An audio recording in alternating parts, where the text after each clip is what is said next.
قناة منوعات منى البشبيشي بتقول لكم كل سنة وانتم طيبين ورمضان كريم، صوما مقبولا وإفطارا شهيا. نبدأ كلامنا بالصلاة والسلام على الرسول. اللهم صل وسلم وبارك على سيدنا محمد وعلى آله وصحبه أجمعين. إخواتي وأصدقائي وأحبائي ومتابعيني في كل مكان، السلام عليكم ورحمة الله وبركاته. إن شاء الله النهاردة هنعمل مع بعض صينيتين من السمك. هنعمل صينية سمك بوري وهنعمل صينية سمك دنيس مع مرمار. تعالوا نشوفوا مكوناتنا ايه هي وهنعمل الصينيتين ازاي. يلا بينا. المكونات بتاعتنا بقى عباره عن ايه؟ انا عندي هنا سمك، عندي سمك بوري. سمك بوري كلنا عارفينه طبعا، غسلاه ومنضفاه زي ما انتم شايفين اهوت، وشايله طبعا النغشيش بتاعته. تمام اهيت، بصوا منضفاه خالص. وعندي سمك المرمار. سمك المرمار في ناس تعرفه وناس ما تعرفوش، بس الاسكندرانيه اكيد عارفينه. برده منضفاه وشايله النغشيش بتاعته. وعندي سمك الدنيس اهوت، ده الدنيس اهوت برضو غسلاه ومنضفاه، وحط رش عليه ملح ورش عليه عصر عليه ليمون. ادي ده المرمار اهوت، اوريكم شكله. ده المرمار ودوت الدنيس، شبه البولتي كده شويه، ودوت البوري. تمام. هنعمله بقى في صينيه. هنعمل في الصينيه بس هنعمله مع البطاطس. انا جايبه بطاطس غسليها ومقشراها ومقطعاها كده حلقات، والطماطم عاملاها زي ما بتعملي السلطه كده. عايزه تقطعيها طرنشات برده مفيش مشكله خالص. وعندي فلفل مقطعاه كده، عايزه تقطعيه قطع صغيره زي ما بتعمليه للسلطه برده مفيش مشكله خالص. عايزه تسيبيه زي ما هو ما تقطعوش مفيش مشكله. وعندي هنا الخلطه دي عباره عن ايه؟ دي انا ما عملتهاش معاكم لان انا بعملها وبحطها في الفريزر. دي عباره عن توم، وحط عليه كمون، وحط عليه بهارات سمك، وحط عليه رشه بسيطه من الشطه، وحط عليه حبه ملح طبعا عشان احدق البتاع. وطبعا البوري كان مبطرخ، بصوا بطروخ البوري، بص ما شاء الله. بس انا للاسف قطعته وانا بعمله اتقطع مني، بس الحمد لله يعني اهو طلع لي سمكيه مبطرخه وسمكيه لا. البطروخ طبعا هنحطه برده مع السمك. انا هنا هعمل البوري لوحده وهعمل الدنيس والمرمار لوحدهم. تمام. فانا هعمل ايه الاول؟ هجيب البطاطس اللي انا هفرشها من تحت كده، وهحط عليها شويه طماطم، واحط عليهم حبة توم عشان خاطر اقلبهم مع بعض، عشان احدقها، عشان خاطر كلها تبقى واخده من التتبيله بتاعه السمك اهيت. طبعا انتوا عارفين انا بشتغل بايدي، انا بعمل الاكل البيتي ولعيالي ولجوزي، فبعمل بايدي عادي، واي ست بيت طبعا بتشتغل نفس الحكايه.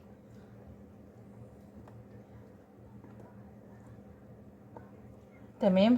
هنعمل البطاطس كده. بطاطس هنرصها من تحت اهيت بالشكل زي ما انتوا شايفين كده.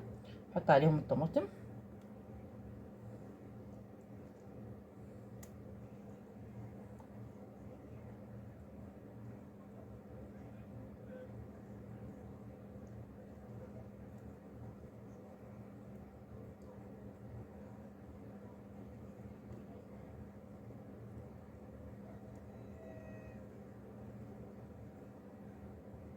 هنرص البطاطس اهيت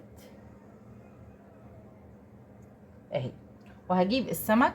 طبعا السمك دوت هحشيه من جوه برده بالتتبيله اللي انا عاملاها. لازم نحدق الحاجه بتاعتنا عشان ما فيش حاجه تطلع مسخه. دي بذره ليمون هنشيلها اهيت.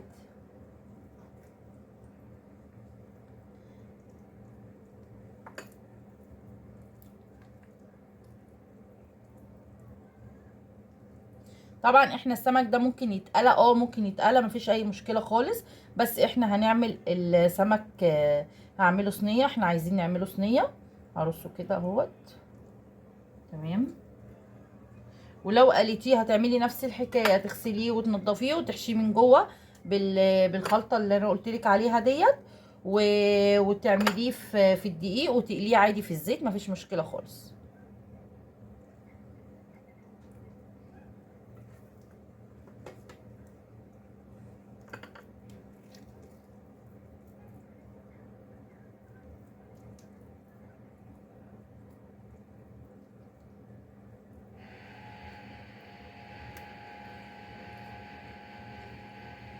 هنحط الطماطم من فوق كده، ونحط الفلفل. طبعا انا هعمل صينيه بالفلفل وصينيه من غير فلفل عشان خاطر الولاد.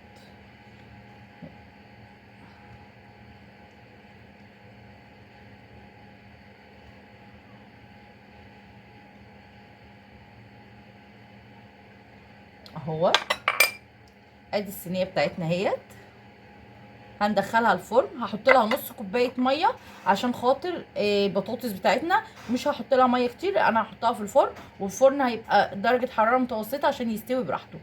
يبقى دي صينيه المرمار والدينيس. تمام. هاجي بقى اعمل البوري، نفس الحكايه اهيت، البطاطس برضو اهيت والطماطم.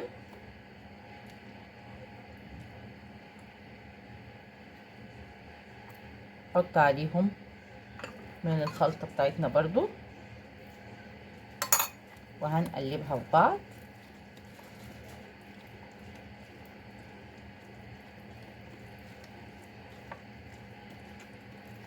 طبعا احنا محدقين، مش هنحط ملح بقى ولا اي حاجة، عشان احنا محدقين التومة، واحنا عاملينها في الخلطة كلها، في البطاطس وفي الطماطم وفي السمك، فاحنا مش هنحط ملح تاني.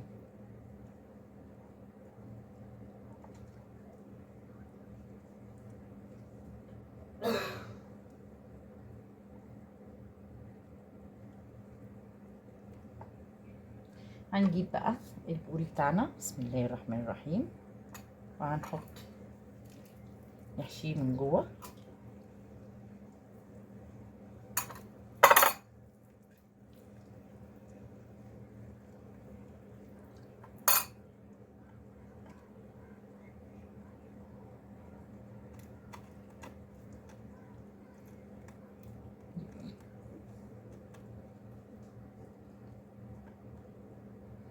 نجيب التانية،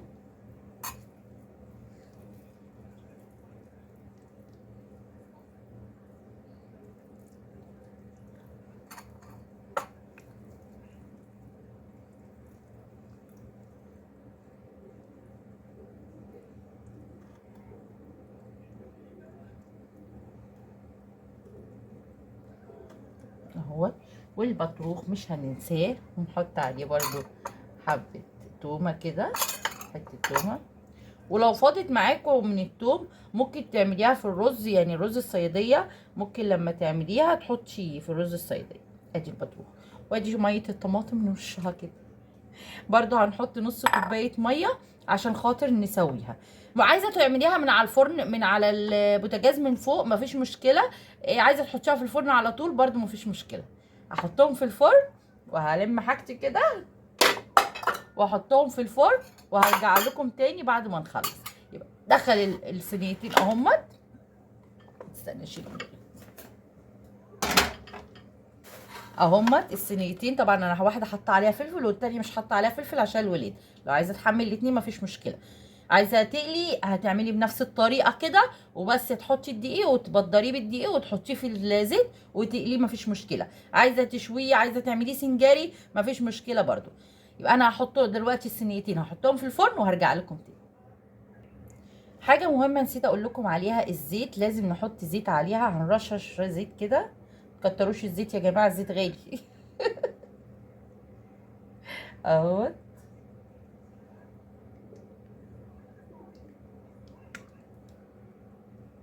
خلاص هنحط بقى السمك في الفرن ونرجع لكم تاني. ودي صواني السمكه اهي بعد ما طلعت من الفرن. بصوا الحلاوه، بسم الله الرحمن الرحيم. بصوا،